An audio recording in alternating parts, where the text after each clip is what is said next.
Salut à tous, je suis Hazard. On se retrouve pour un nouveau live et cette fois-ci un live réaction. Je suis Hazard. Ah merde, excusez-moi. Pour un nouveau live et cette fois-ci un live réaction. Je suis Hazard.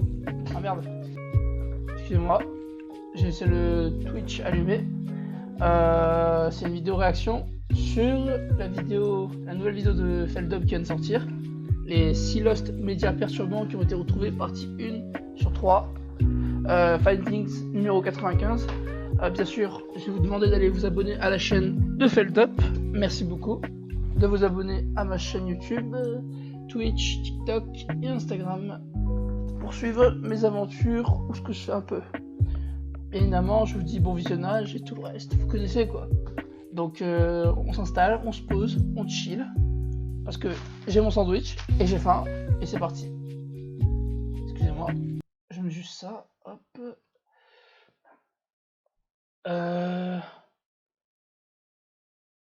Qu'est-ce que je vais dire encore? Merde, j'ai oublié.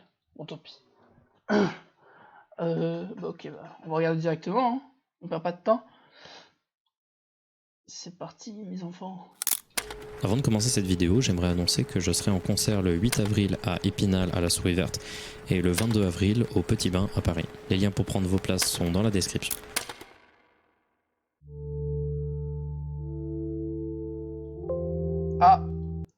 Cette vidéo peut perturber les personnes les plus sensibles. Si vous êtes sensible, ne regardez pas cette vidéo. Vous avez 3 secondes. 1, 2, 3. Ne restez pas vraiment si vous êtes des gens qui sont trop sensibles. Je préviens. Non, vraiment. C'est important. Est-ce que ça vous est déjà arrivé aléatoirement un jour d'avoir un souvenir précis d'un coup d'un produit culturel que vous avez consommé durant votre enfance? Que ce soit un dessin animé, un film, un livre, un jeu vidéo, n'importe quoi, une émission de télé, on a tous eu un jour ce petit souvenir aléatoire qui est arrivé. Peut-être qu'il vous a marqué parce qu'il vous a fait peur, peut-être qu'il vous a marqué parce que vous avez trouvé ça mystérieux, ou juste sans la moindre raison, vous avez une image, un truc qui vous revient, sans mémoire particulière liée à celle-ci. Empli de nostalgie, vous vous ruez donc sur votre ordinateur, vous allez sur Google et vous essayez de chercher ce dessin animé, et vous ne le trouvez pas.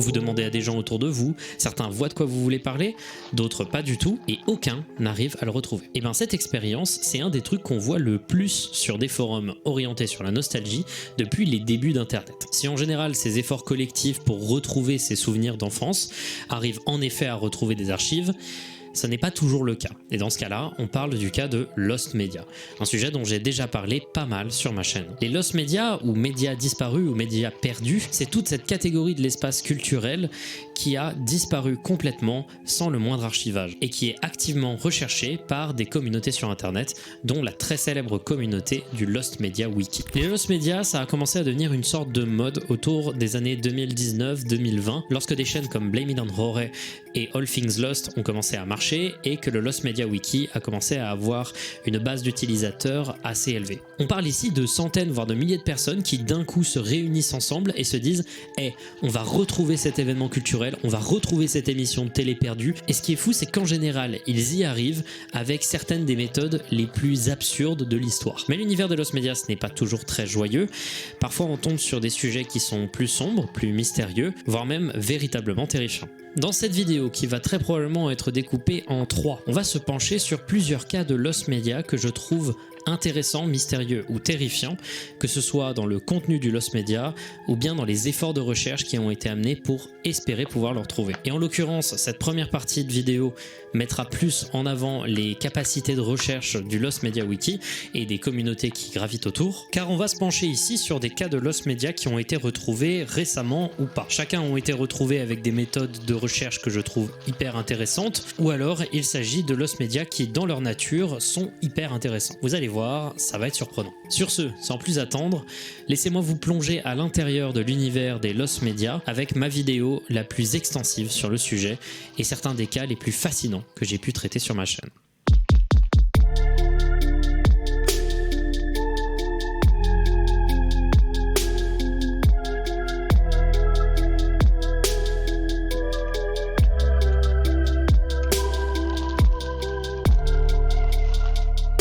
production et tout, putain. J'aime bien comment il fait ses vidéos. Je vais faire des vidéos à peu près similaires, je pense. Ah bah oui, évidemment. Évidemment. Ta gueule, Orange. Ta gueule, ta gueule, ta gueule. On s'en fout.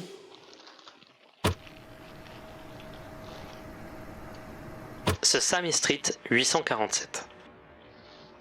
En France, Sesame Street, ou Un rue Sésame, c'est connu vaguement, mais ce n'est pas le monstre de culture que c'est aux États-Unis. On visualise vaguement les personnages comme Elmo, le Cookie Monster ou Big Bird, mais c'est vraiment pas francophone, malgré quelques portages qui ont moins bien marché. La création de Sesame Street revient à la fin des années 60, lorsqu'un groupe de sociologues souhaite créer un moyen pour les enfants issus de la pauvreté d'avoir accès à des formes d'enseignement abstrait, et donc lutter contre la déscolarisation et l'échec scolaire. Ces sociologues vont se pencher sur la télévision et créer CTW, Children's Television Workshop, ou Sesame Workshop aujourd'hui, une organisation non lucrative qui va produire des séries pour très jeunes enfants sur le service public, le PBS Kids américain, dès 1969 avec les premiers épisodes de Sesame Street. Cette série est depuis 2006 la série télévisée pour enfants la plus regardée dans le monde entier, et c'était déjà un monstre d'audience très tôt dans sa conception. Aujourd'hui, la série compte plus de 4600 épisodes, ce qui est suffisant pour en regarder un différent tous les jours pendant 12 ans et demi, donc il est tout à fait normal que, au sein de cette liste monstrueuse d'épisodes, se trouvent forcément quelques controverses. Un exemple de controverse par exemple, pendant un temps, le personnage de Big Bird avait un ami imaginaire, qui revenait assez régulièrement, et à chaque fois qu'il en parlait à ses amis, ses amis ne le croyaient pas. Cet arc lié à l'ami imaginaire a causé une énorme controverse. En effet, il faut prendre des énormes pincettes quand il s'agit de réaliser de la télévision pour très jeunes enfants. Les messages et les histoires doivent être millimétrés pour être sûr que ça rentre bien. Parce que je vous laisse réfléchir 5 secondes au problème que ça pourrait causer de dire à des enfants que s'ils disent un truc à des adultes qui paraît complètement invraisemblable, ceux-ci ne vont pas le croire et le faire se sentir honteux. Oui, surtout à notre époque. Voilà, vous avez compris, c'est pas bien. Il y a aussi d'autres controverses un peu moins intéressantes mais très drôles, genre quand en 2011, leur chaîne YouTube a été hackée et a été remplacée par du porn. Bref, moi ce qui m'intéresse c'est pas ça, mais un truc qui sera peut-être un jour un findings dédié, c'est-à-dire les épisodes bannis. Que ce soit quand on a fait chanter au personnage Lucy in the Sky with Diamonds, un morceau très connoté LSD et psychédélique des Beatles, ou quand on leur a fait chanter du Chris Brown un an à peine avant les premières affaires de violence conjugale avec Rihanna, ou quand des paroles d'un morceau de musique font penser à des parents qu'on encourage leurs enfants à avoir des contacts inappropriés avec des adultes,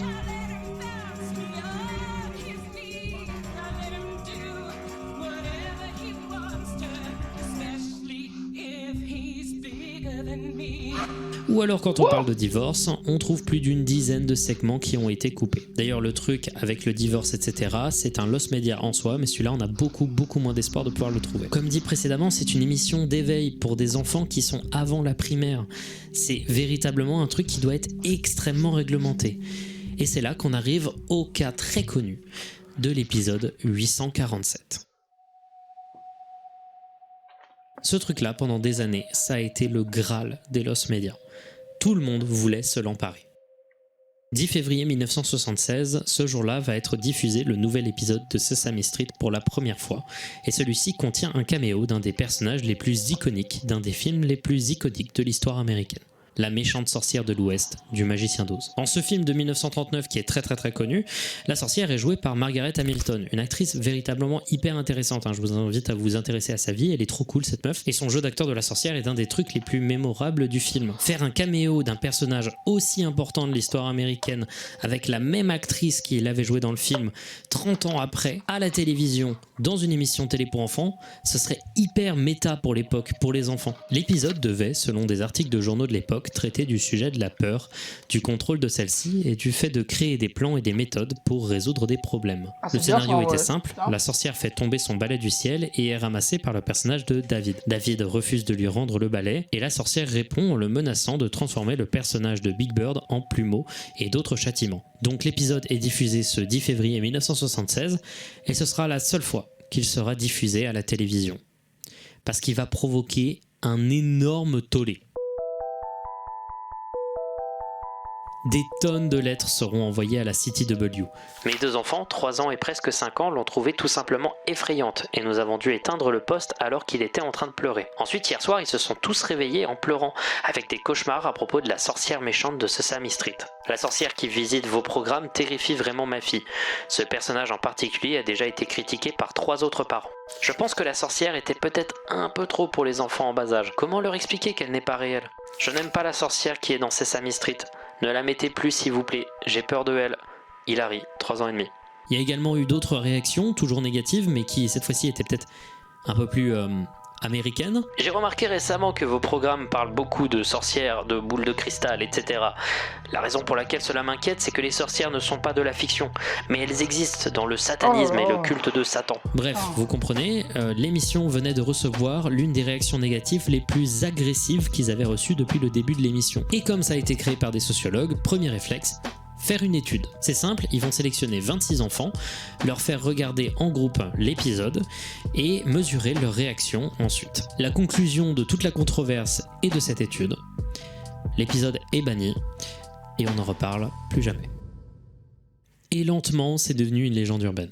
C'est-à-dire que les gens qui avaient 3 ans en 1976, au début d'Internet, sur les forums, ils en avaient 30. Et ils n'étaient pas certains de leurs souvenirs. Des tonnes de threads sur les forums vont apparaître à propos de cet étrange épisode qui les avait terrifiés. J'ai besoin de mettre les choses au clair. Est-ce que Margaret Hamilton a fait une apparition dans Sesame Street et a repris son rôle de la méchante sorcière de l'Ouest ? Est-ce que c'était bien elle ou quelqu'un qui jouait un rôle similaire ? Je ne me souviens pas de sa présence sur Sesame Street.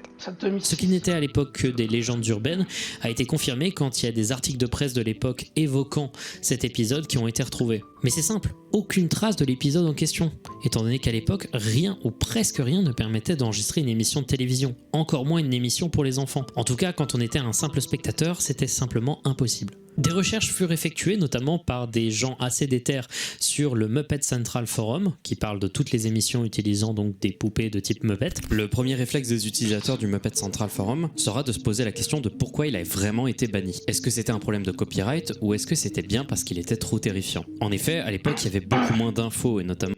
C'est fou comment les gens sont déter pour retrouver quelque chose. Vous vous rendez compte, ils ont créé des forums depuis 2002 et depuis aujourd'hui, ils recherchent des lost media, mais c'est des... Vous vous rendez compte, c'est des gens qui ont l'étude qui avait été réalisée par Sesame Workshop n'était pas encore connue des chercheurs. Des gens proposaient également de regarder dans des registres d'épisodes, de voir des fiches de diffusion. Ils trouveront même une nouvelle photo de tournage, celle-ci, où on peut en effet voir Margaret Hamilton dans son personnage.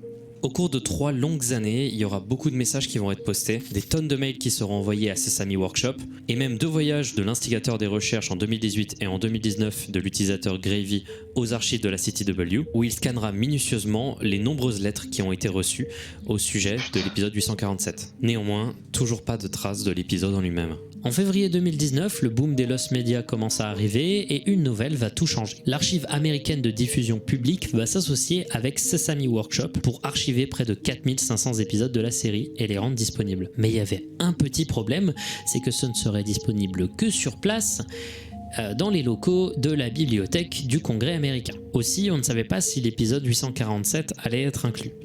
Et là, sans prévenir, t'as un utilisateur de Muppet Central qui va poster une screenshot de l'épisode. Ça paraît être rien, mais c'était la preuve que la cassette originale existait encore.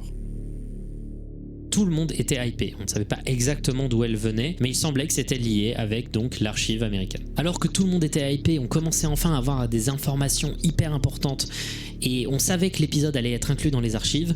Tout le monde va être refroidi violemment lorsqu'il sera annoncé que l'épisode en question ne serait disponible que pour les chercheurs et les instances sérieuses. Il y avait juste un petit espoir éventuellement d'un leak, peut-être venant d'un chercheur secrètement présent sur le thread du forum, mais il y avait peu d'espoir. En novembre 2019, les espoirs remontent.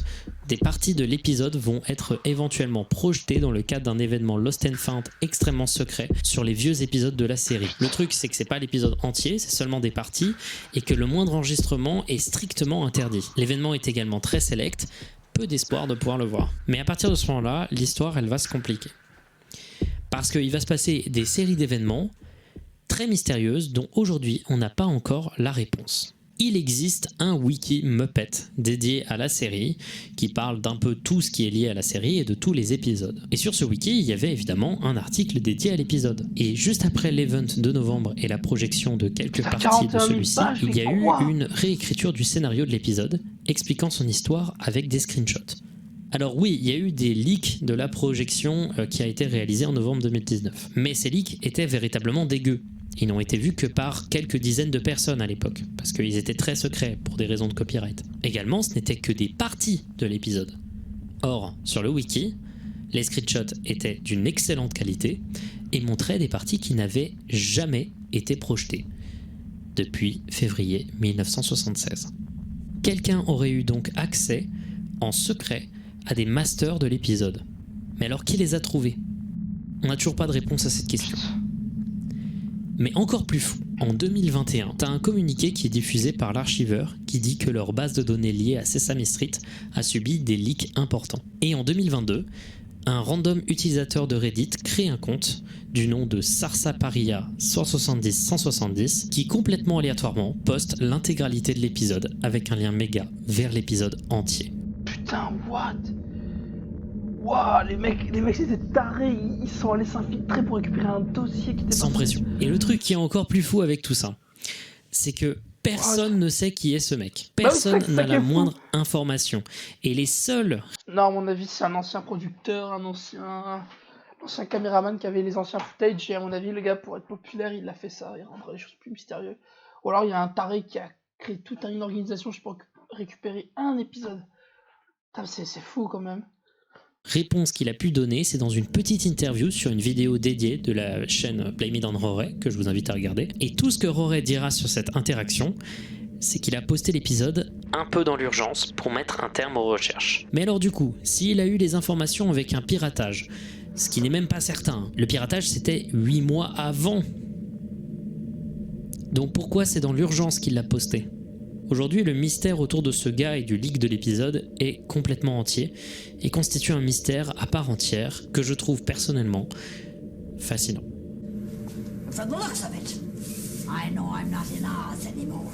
En ce qui concerne l'épisode en lui-même, est-ce qu'il est terrifiant ? Évidemment non, surtout avec un œil adulte. Il y a quand même quelques moments qui sont quand même sacrément marquants pour les enfants. Ce genre d'effet qui arrive sans prévenir.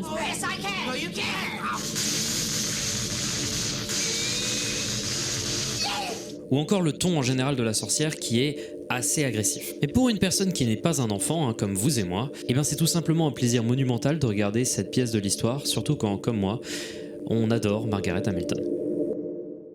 Voilà, j'ai une bonne actrice quand même. Update, Christine Chubbuck. Hein ? Comment ça ? C'est quoi ça ?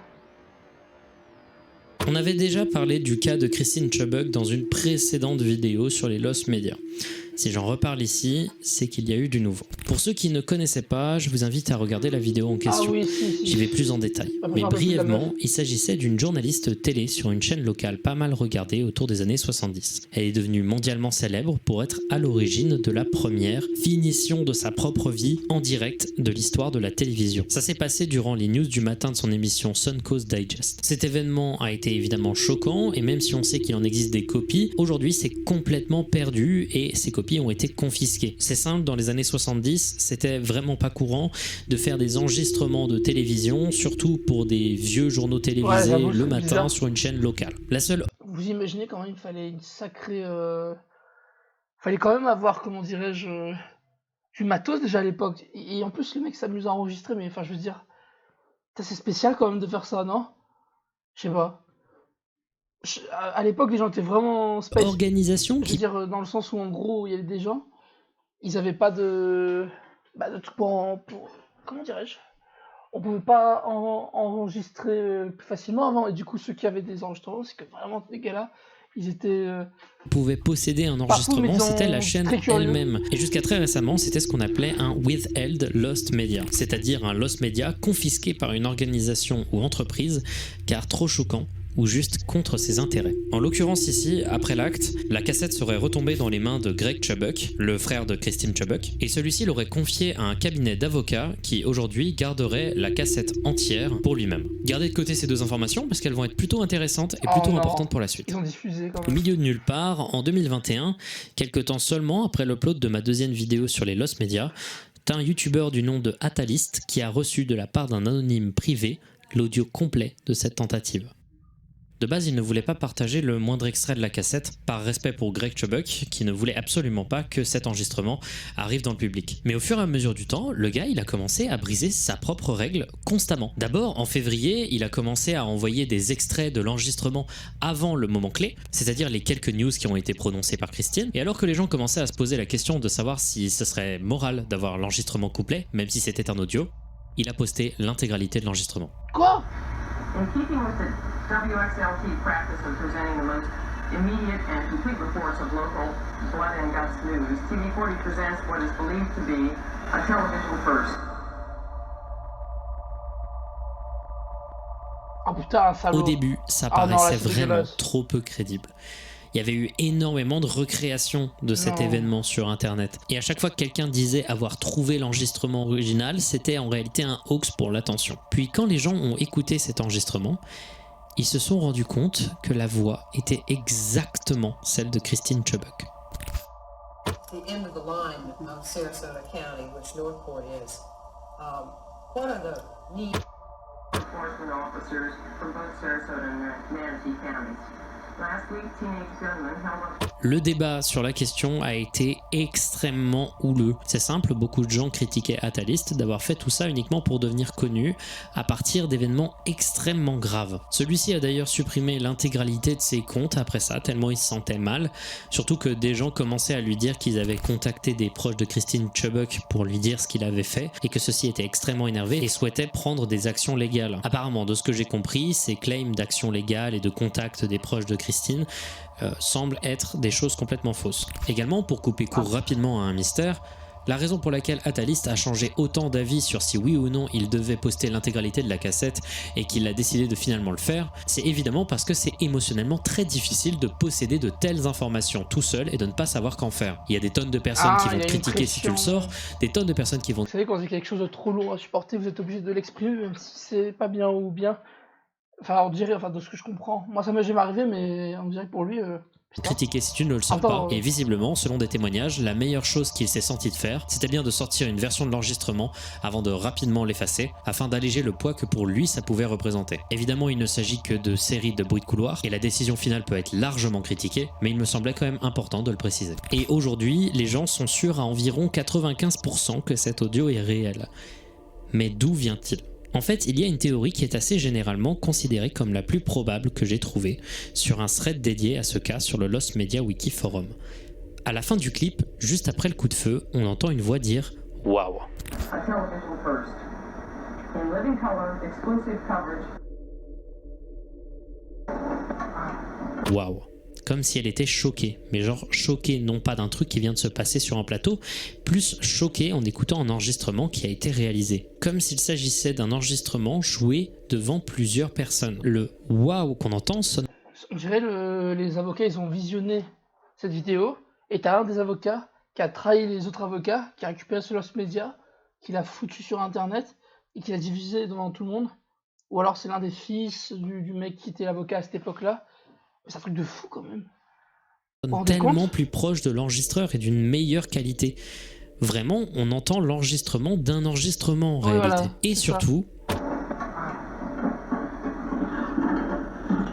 on entend quelqu'un arrêter vite l'enregistrement à la fin, comme si quelqu'un dissimulait un dictaphone. Et si on écoutait en réalité un enregistrement pirate d'une écoute faite par la police ? Probablement également pour écrire le transcript textuel de ce qu'elle disait avant sa mort, qui tournait déjà depuis un long moment. Mais plus probable encore, est-ce qu'on serait pas en train d'écouter quelqu'un qui travaille pour le cabinet d'avocats qui garde soigneusement la cassette pour eux ? Probablement un employé qui doit certainement beaucoup s'amuser à montrer cet enregistrement à plusieurs de ses collègues. C'est selon moi la théorie la plus probable. Quelqu'un sans avoir le droit à jouer cet enregistrement à quelqu'un cette même personne l'a enregistré. Ouais, en voilà. bref, il s'agit d'une des avancées les plus sombres et incroyables de l'histoire de Lost Media que beaucoup pensaient ne jamais voir un jour.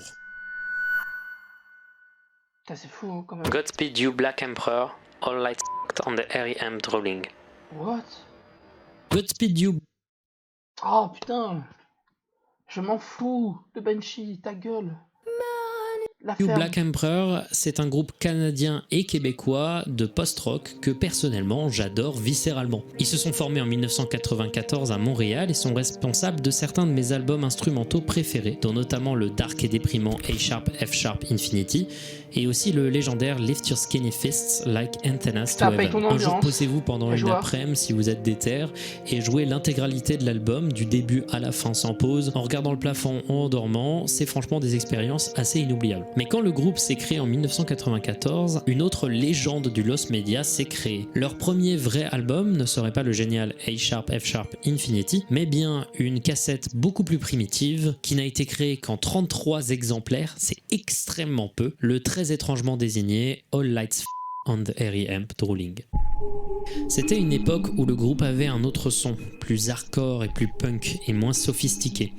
Cette cassette était considérée un peu comme le plus grand Lost Media musical qui existe, avec évidemment d'autres trucs, notamment 2-3 Lost Media des Beatles, mais dont je parlerai peut-être un jour ou une autre fois. Dans la tête des gens, personne ne pouvait posséder cette cassette, à l'exception du label de Godspeed qui possédait visiblement des trucs liés à l'album, sans plus de détails, mais qui n'étaient clairement pas chauds de communiquer dessus. Les seules infos qu'on avait provenaient de rares interviews avec le groupe qui eux-mêmes disaient que dans leur tête c'était tout simplement impossible qu'on puisse le réécouter un jour. La recherche sur internet ne va mener nulle part jusqu'en 2013. En 2013, on aura en effet les premiers claims que quelqu'un possédait véritablement cette cassette. Un individu sur Reddit nommé Casquette Jack, qui aujourd'hui a supprimé son compte, explique qu'un jour dans les années 90, il se baladait dans un endroit appelé Room 201 Records dans la ville de Moncton au Canada.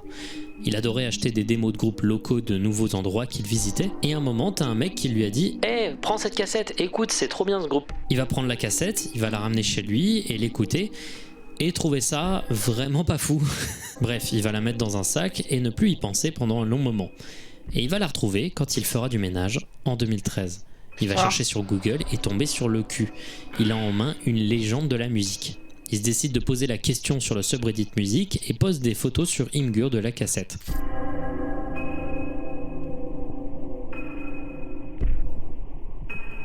Putain. Il la montre dans tous les sens, tous les détails, c'est assez légendaire, mais on n'entend toujours pas le moindre bruit venant de cette cassette.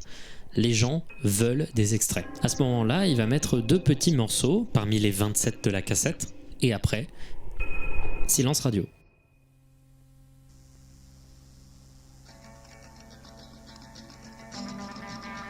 Il supprimera son compte Reddit. Beaucoup pensaient à un énorme hoax, et en fait il dira plus tard qu'il a flippé sur les problèmes de copyright. C'était la plus grosse piste qui existait, mais c'était vraiment pas certain qu'elle soit vraie. Donc sur le moment, on n'avait que 2 morceaux sur 27, et ces 2 morceaux, on savait même pas s'ils étaient legit. Ouais. 9 ans après, le 4 février 2022, Putain quoi? l'album apparaît aléatoirement sur le board Mud 4chan destiné à la musique. J'ai quelque chose que vous vouliez depuis très très longtemps. Personne ne l'avait avant, mais maintenant, tout le monde peut l'avoir. Vous ne me croyez pas? Comparez avec ce qui a déjà été leaké avant. C'est bon, le premier album de Godspeed You Black Emperor est là. J'espère que vous allez l'aimer. Tout le monde était sur le cul. Ça sonnait vraiment convaincant, ça correspondait avec le passé et les descriptions, mais ça sortait de nulle part, pas la moindre explication, mais c'était là. Puis évidemment, les gens, ils ont commencé à douter. Ça sonne un peu comme du Godspeed You Black Emperor, à la différence que là, il y a des voix chantées, ce qui n'est que très peu présent à l'intérieur du groupe. Et alors que tout le monde se disait « Ouais, non.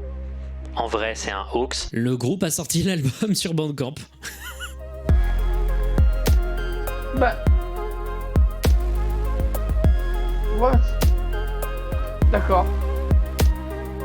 Seulement 10 jours après, le premier album de Godspeed You Black Emperor était disponible sur Bandcamp par le groupe, donc ouais, c'était legit. Bref, un des plus gros Lost Media de l'histoire de la musique est maintenant disponible. L'album est vraiment bizarre en vrai, hein, c'est plutôt étrange à écouter, et ça ne correspond pas vraiment au son du groupe. Mais encore une fois, on ne sait toujours pas pourquoi Casquette Jack a refusé de montrer tout l'album, et on ne sait toujours pas d'où vient ce leak.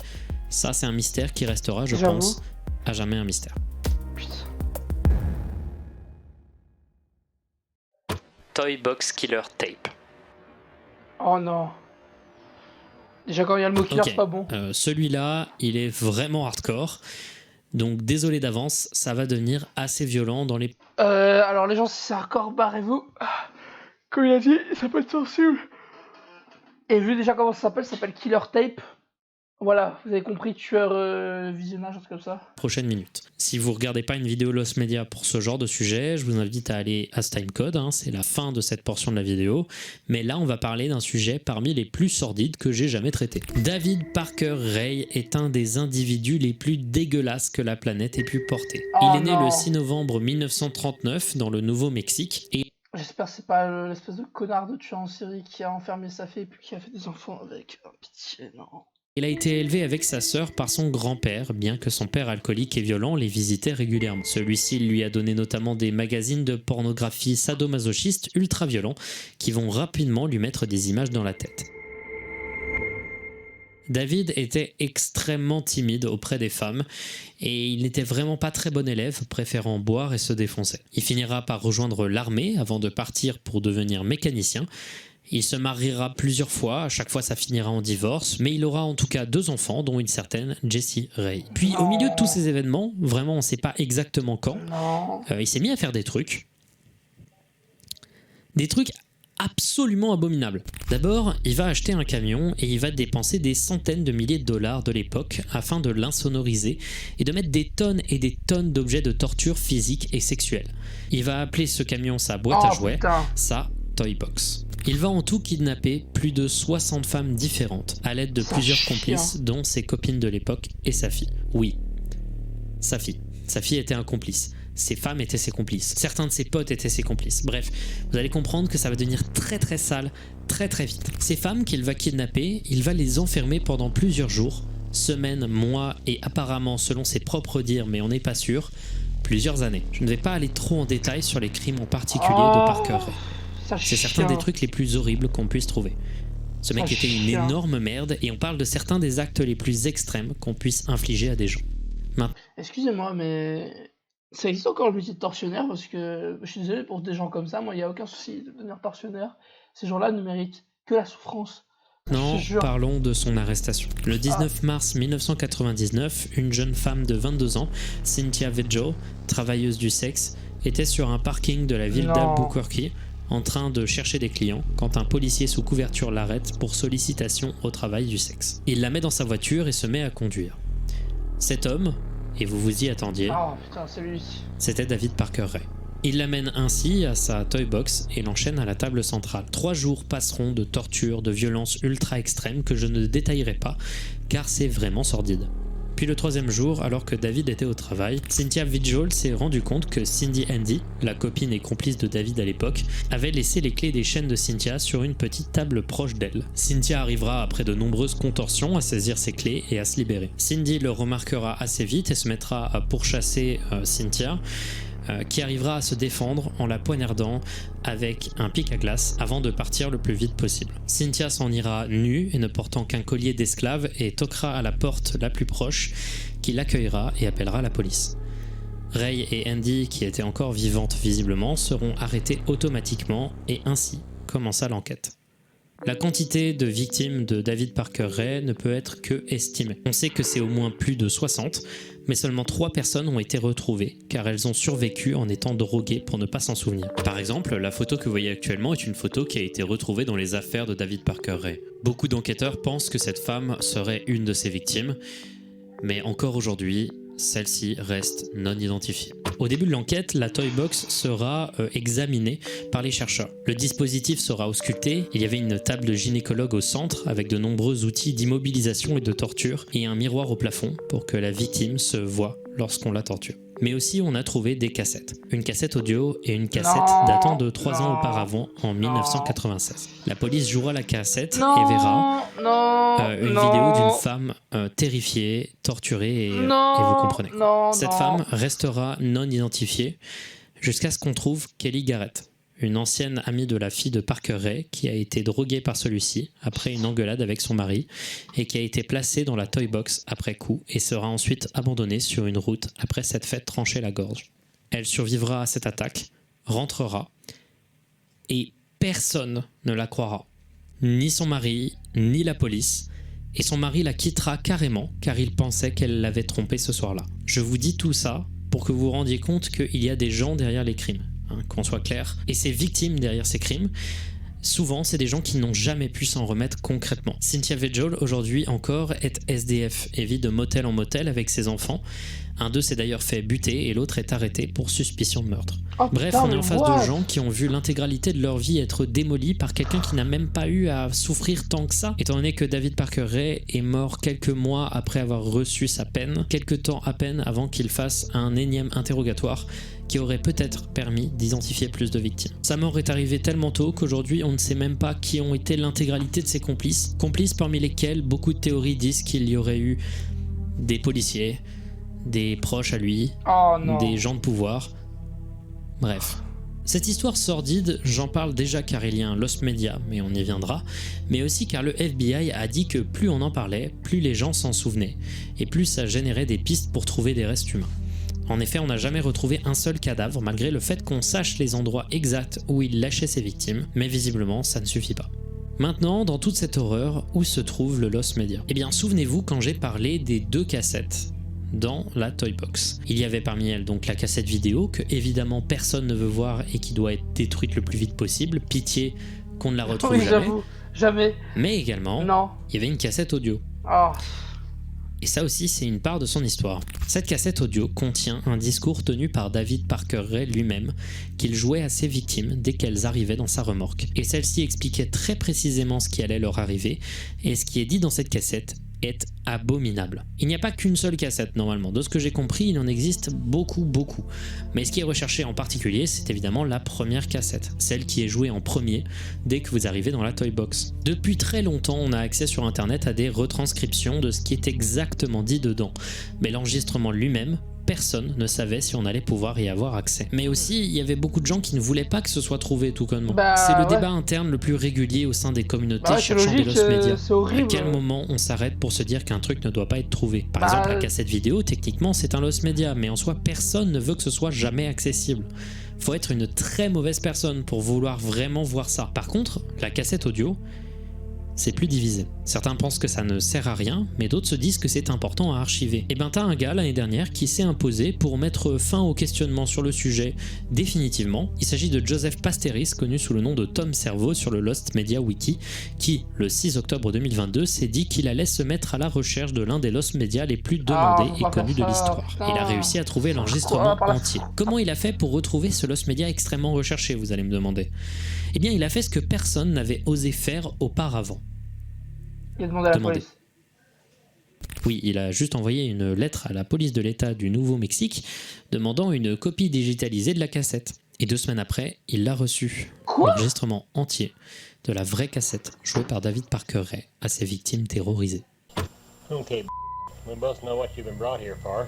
A lot of your wrists and ankles are chained and you're gagged because you're not going to like the way I do it.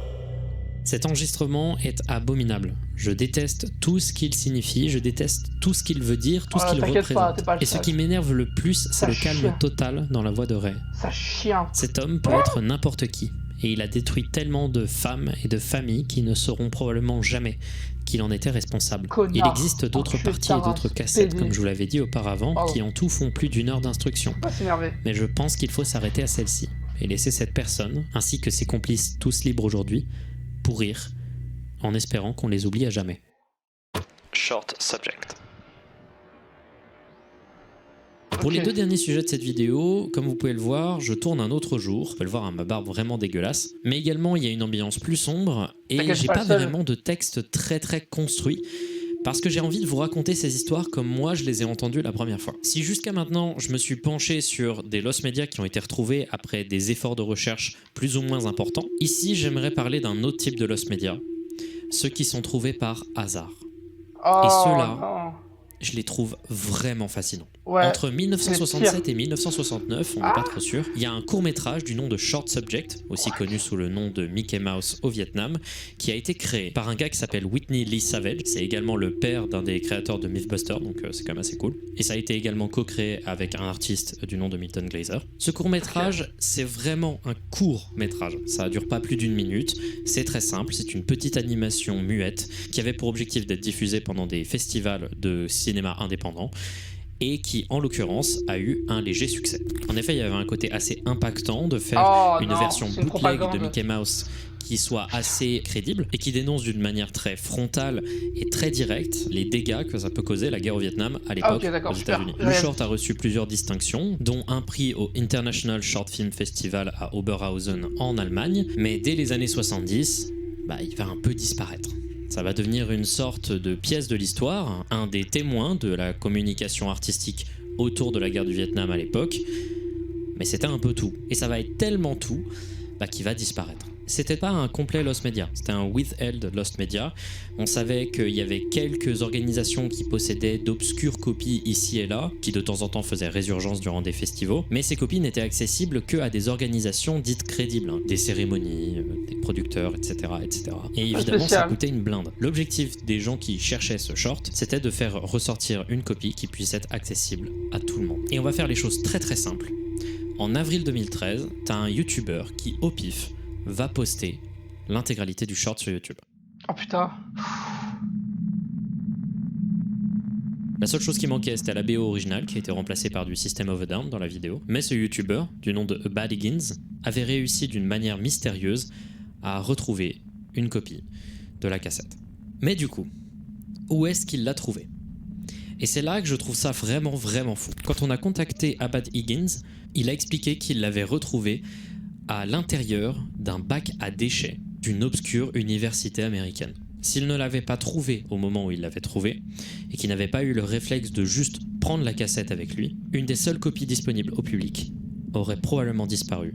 Parce qu'un bac à déchets, vous avez bien compris, que ça finit à la poubelle. Mais alors du coup, vous allez me demander comment une des seules copies disponibles d'un des courts-métrages indépendants les plus recherchés de l'histoire a pu se retrouver dans un bac à déchets OSEF. On n'en a pas la moindre idée. Et dans l'exact même style, laissez-moi vous parler d'un Lost Media qui n'a pas été retrouvé à l'époque d'Internet, mais dans les années 80, et qui est encore plus fou. La Passion de Jeanne d'Arc. Ça me dit un truc, ça. La Passion de Jeanne d'Arc, c'est un film français qui a été réalisé par Karl Dreyer en 1927 et qui a été projeté en 1928 pour la première fois. C'était un des derniers gros films muets de l'histoire. Il avait été tourné à l'origine pour être parlant, mais malheureusement, à cause de problèmes techniques, c'est resté un film muet. Du coup, c'est une sorte de mélange un peu étrange des deux genres et c'est en vrai hyper intéressant pour l'histoire du cinéma, évidemment. Le film a été considéré à l'époque comme un chef-d'œuvre. Il a été extrêmement apprécié par la critique, mais d'un point de vue entrée en salle, ça a été un de désastre, tellement qu'il y a eu des procès entre la Société Générale et le réalisateur Dreyer autour des questions de financement, de censure qui a été réalisée par la Société Générale pour pas offenser les chrétiens, ce genre de trucs. Bref, c'est un film qui a de l'histoire, qui est important et qui pourtant, à un moment, a complètement disparu. En effet, à cause de son échec en salle, des controverses qu'il a créées, il sera très vite retiré des salles et ce sera un des premiers films qui va disparaître par un des plus gros fléaux des Lost Media datant d'avant les années 40, les feux de studio, à cause de la composition des pellicules de l'époque, qui étaient faites en nitrate d'argent. Le film a été projeté pour la première fois en 1928 et dès 1929, les dernières copies connues avaient brûlé. C'était un désastre et le film est devenu connu dans l'histoire du cinéma, mais il n'était disponible que dans des extraits de copies extrêmement douteuses. C'était la loose. Dreyer considérait vraiment ce film comme son chef-d'œuvre, et malheureusement en 1968, il va mourir pensant que celui-ci était perdu à jamais. Ce qui est vraiment triste, sachant qu'il va être retrouvé un peu plus de 10 ans après. Mais, comme avec le précédent sujet, on n'a pas beaucoup de détails sur comment il a été retrouvé. On a juste quelques lignes, une des copies les plus impeccables des négatifs originaux 35 mm du film a été retrouvée en 1981 dans un asile psychiatrique. Quoi ? au-delà de ça, en 1984, il sera déterminé que cette copie était un director's cut. C'était la version que Dreyer voulait diffuser. Maintenant, depuis 1985, le film est disponible au public dans des versions vidéo, des VHS, des DVD. Mais alors encore une fois, qu'est-ce qu'une bobine historique aussi importante foutait à l'intérieur d'une armoire d'un asile psychiatrique? On ne le saura très certainement jamais. Et ça, c'est pour moi l'essence des Lost Media retrouvés. C'est un truc de fou. Merci d'avoir regardé cette première partie. Je vais essayer de sortir les 2 prochaines parties assez rapidement. Mais faut-il me faire confiance pour les horaires? C'est écrit juste ici. Cette vidéo a mis vraiment beaucoup de temps à sortir. J'ai eu beaucoup d'emmerdes. Et le mois d'avril va être très compliqué. Hein. Comme vous avez pu le voir en début de vidéo, j'ai des concerts. Mais j'ai également du 21 au 23 avril un event de streaming H24 que je vais faire. Voilà, le Battle 4 comme j'avais fait l'année précédente. Je voudrais que vous soyez le plus présents. Ça va être vraiment trop bien. Il va même y avoir un concert en live. Peut-être même 2, figurez-vous. Ça va être vraiment cool. Mais du coup, ouais, je suis très pris en ce moment. Mais il y a énormément de trucs qui se construisent. Il y a notamment, après cette trilogie sur les Lost Media, hein, la petite trilogie annuelle, ça fait plaisir. Au-delà donc de cette trilogie de vidéos, il y a une très grosse vidéo True Crime qui arrive, qui est en concoctage depuis 4 mois. Ça va être un truc de fou. Bref, ça taffe dur. J'ai hâte de commencer la partie 2. J'espère que cette vidéo vous aura plu autant que moi. Les sujets m'ont passionné parce que c'est un enfer de faire des recherches sur certains de ces sujets, parce que tu dois te balader dans des dramas, etc. sur des forums. Bref, à la prochaine, donnez aux caisses de grève. Bisous. Quoi?